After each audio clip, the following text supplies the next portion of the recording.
Entonces vamos a iniciar un bloque de diversos capítulos de la especialidad de dermatología.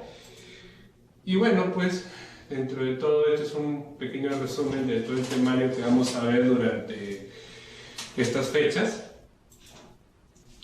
Entonces vamos a empezar primero con un casito, ¿no? Para poder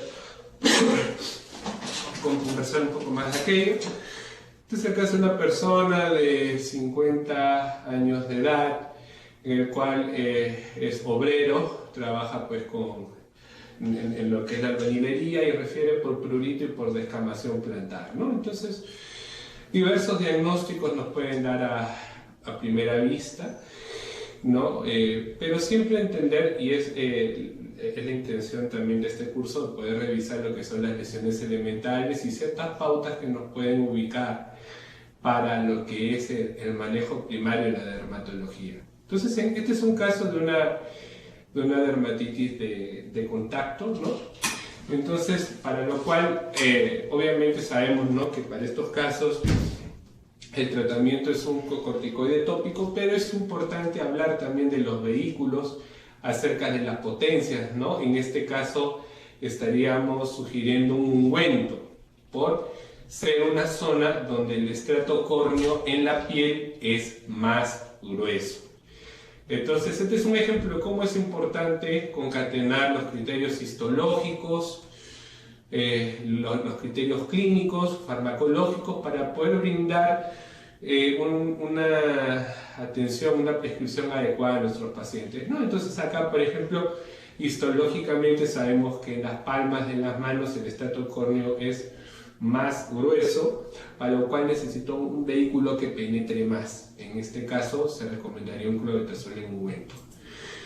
Este es otro caso que tuve el caso en la consulta privada, en el cual el paciente malinformante de 25 años de edad nos refería a prurito. El paciente decía prurito, ¿no?, que le picaba. Él decía que le picaba todo el día, que tomaba antihistamínicos, pero que bueno, que no le pasaba, ¿no? Entonces, a la evaluación clínica, acá vemos pues, ¿no?, unas placas de bordes circinados con descamación, lo cual sería muy sugerente de una tinea corporis, ¿no? No sé si alguien está con otra opinión o alguna otra sugerencia en el diagnóstico. Las imágenes no se ven bien, ¿no? Claro, en parte un poquito por la resolución de repente, pero si ven al nivel del muslo, en la cara la lateral, no sé si pueden visualizar por donde está acá ahorita el puntero del mouse, esas lesiones que son unas plaquitas circinadas. No sé si la llegan a ver, eritematosas. Ya se puede observar mucho mejor. Ya. Entonces, ahí lo que nosotros estaríamos pensando de un inicio sería una tinea corporis, ¿no? No sé si hay alguna otra opinión de parte de la sala.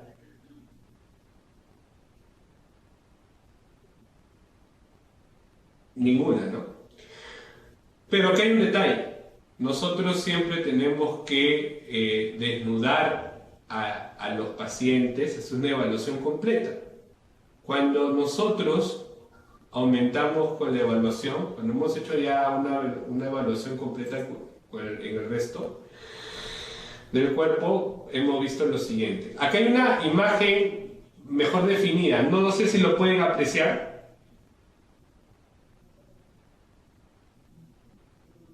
Sí, se aprecia mucho mejor, doctor.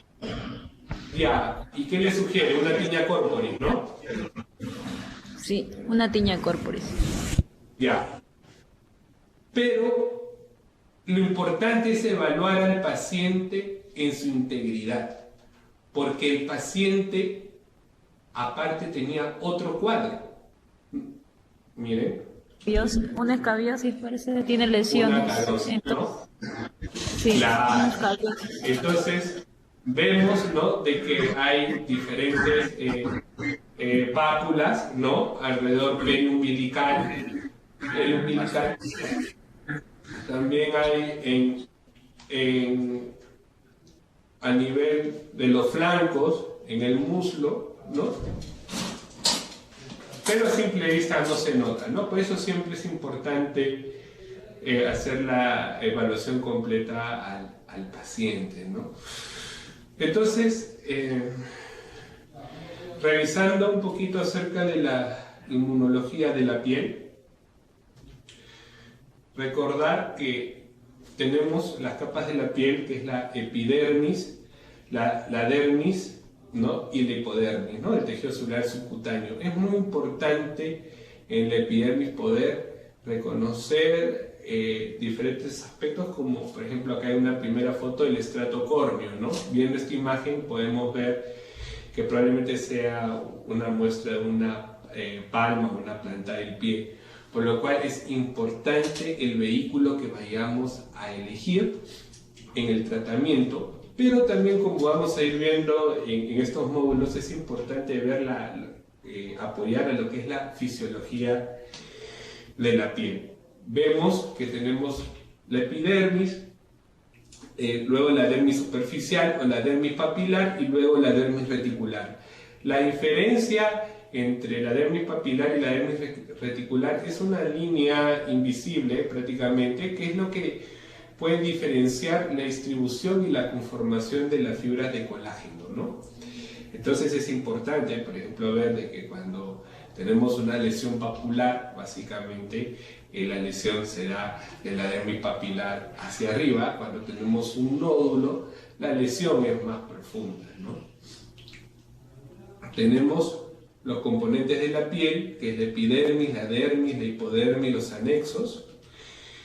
Y bueno, tenemos que el actor principal en la epidermis es el queratinocito. Entonces, podemos ver, ¿no?, cómo hay diferentes capas de la epidermis, el estrato espinoso, escamoso, la membrana basal, ¿no? En la célula principal en la epidermis tenemos al queratinocito, ¿no? Pero también tenemos otras células como por ejemplo los melanocitos, las células de Langerhans, las células de Merkel. Tenemos también los linfocitos T circulantes, los TCD8, básicamente. En lo que viene a ser la epidermis, el 90% son los queratinocitos. Y el queratinocito es el actor principal, en lo cual nos va a dar un comportamiento muy peculiar. El queratinocito es muy, muy tajante en su comportamiento. Si nosotros le damos a la piel las condiciones de un pH adecuado, una cantidad aceptable de restos biológicos y de restos de agentes limpiadores, como ahora lo vamos a conversar, y la barrera cutánea está en óptimas condiciones, siempre el queratinocito va a actuar a favor de nosotros, va a estimular péptidos antiinflamatorios, antimicrobianos. Eso es muy importante. Sin embargo, si yo no cuido el pH de la piel, si yo no cuido la barrera cutánea o no la interpreto de una manera adecuada, se va a producir, el mismo queratinocito va a producir los péptidos proinflamatorios y se van a inhibir los panmicrobianos. Entonces vamos a tener mayor susceptibilidad a infecciones y también a fracaso terapéutico, como ahora vamos a ver.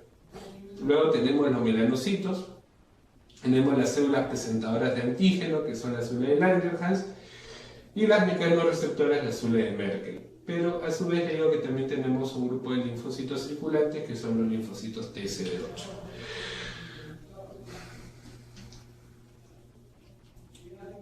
Entonces, como vemos, las diferentes capas, tenemos la capa basal, la capa espinosa, la capa granulosa, y la capa córnea, que aunque esté conformada por células muertas, que son los corneocitos, hay mucha actividad biológica, como ya lo vamos a ir viendo en el transcurso de estas clases. Por ejemplo, comentarles que en el estrato córneo en la capa córnea hay capas de agua, que ya lo vamos a ir viendo. Entonces, eso es muy importante a la hora que yo manejo una dermatitis atópica, a la hora que yo veo si la dermatitis atópica está en fase de crisis, si está en fase de mantenimiento, y me permite pautar cuál es el tratamiento más prolijo para cada momento de esta patología, por dar un ejemplo, ¿no?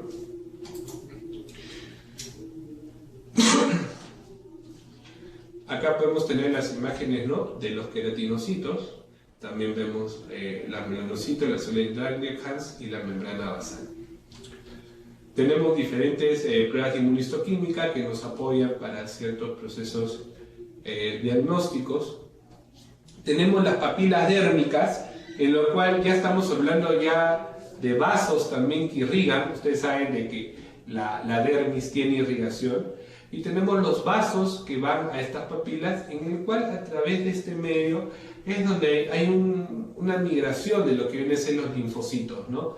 Y ese es el origen de muchas patologías inflamatorias, como por ejemplo la psoriasis, por ejemplo la dermatitis atópica, ¿no?, en la cual tiene que ver mucho el tema de la migración linfocitaria ante diversos estímulos, como lo vamos a ver más adelante.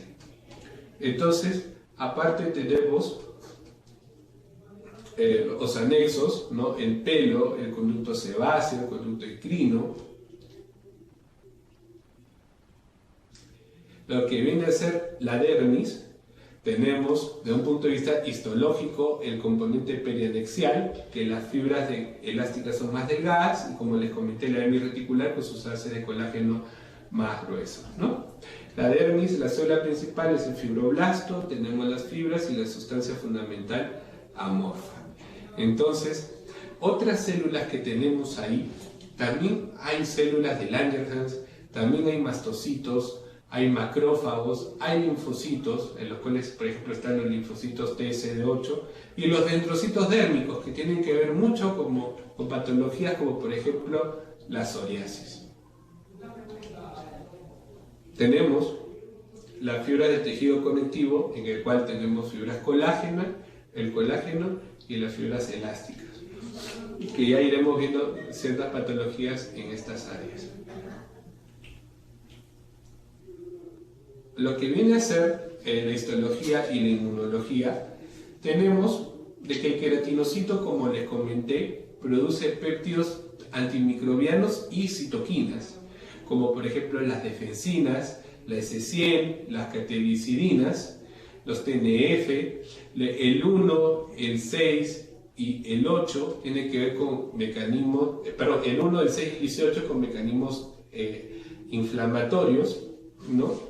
Y también hay un frenador, que es la interleuquina 10, que es el opuesto, el que controla las respuestas inmunitarias. El mismo queratinocito puede aportar a tener un efecto antiinflamatorio ante diversos cuadros que tengan nuestros pacientes. Como le digo, todo depende de si lo estamos protegiendo a nuestro paciente de la radiación, del agente limpiador que le estemos indicando, de cómo esté su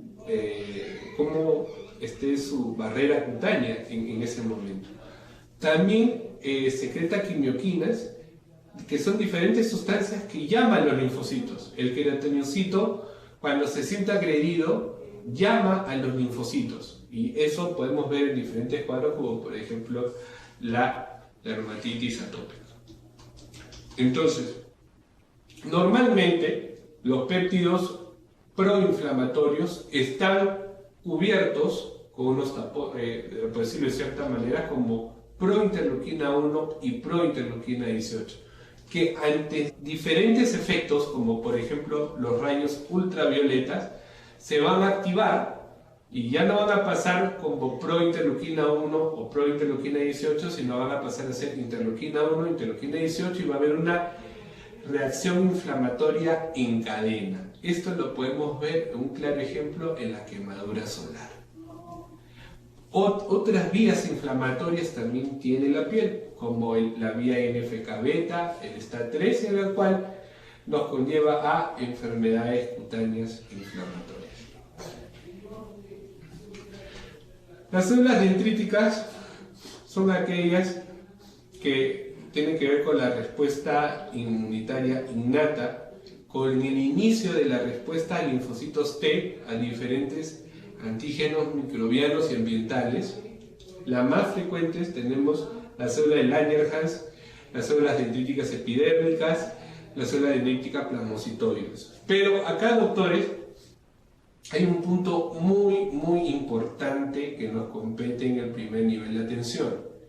Por ejemplo, en el caso de una psoriasis, ¿no? Si revisamos un poco la fisiopatología, hay un estímulo por diversos factores y hay una migración linfocitaria que se da hacia los vasos de la dermis papilar. Pero hay un encendedor, como un disparador, y parte de ese disparador son las células dendríticas, como estamos viendo.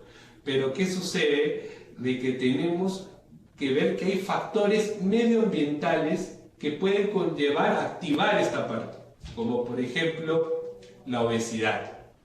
De nada sirve que tenemos un paciente con psoriasis, por ejemplo, y derivemos a un nivel de mayor complejidad.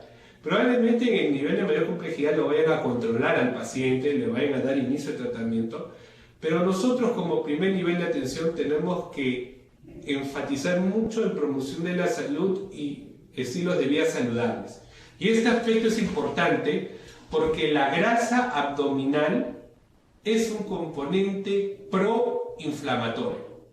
Entonces, si el paciente no lo lleva a tener normopeso, todo este encendedor, a través que le estoy explicando de las células dendríticas, de la migración linfocitaria y todo eso, va a seguir aumentando. Entonces, ya va a ser parcial el efecto del tratamiento que pueda indicar el dermatólogo. Tenemos que tener siempre en consideración que este tipo de pacientes, por ejemplo, tienen que tener un peso adecuado y también manejo adecuado del estrés.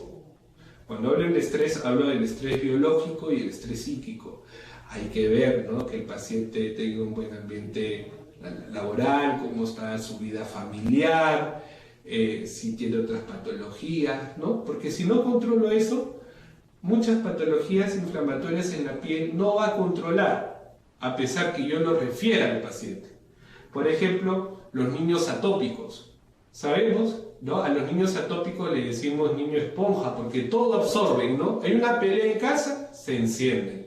Problemas en el colegio, se encienden y les salen crisis. Diferentes estímulos. ¿Y por qué? Justamente por esto, ¿no? Entonces yo he tratado de traducir a ustedes el reflejo de la fisiopatología de la piel en el primer nivel de atención, lo importante que es el estilo de vida saludable, lo importante que son los cuidados primarios de la salud.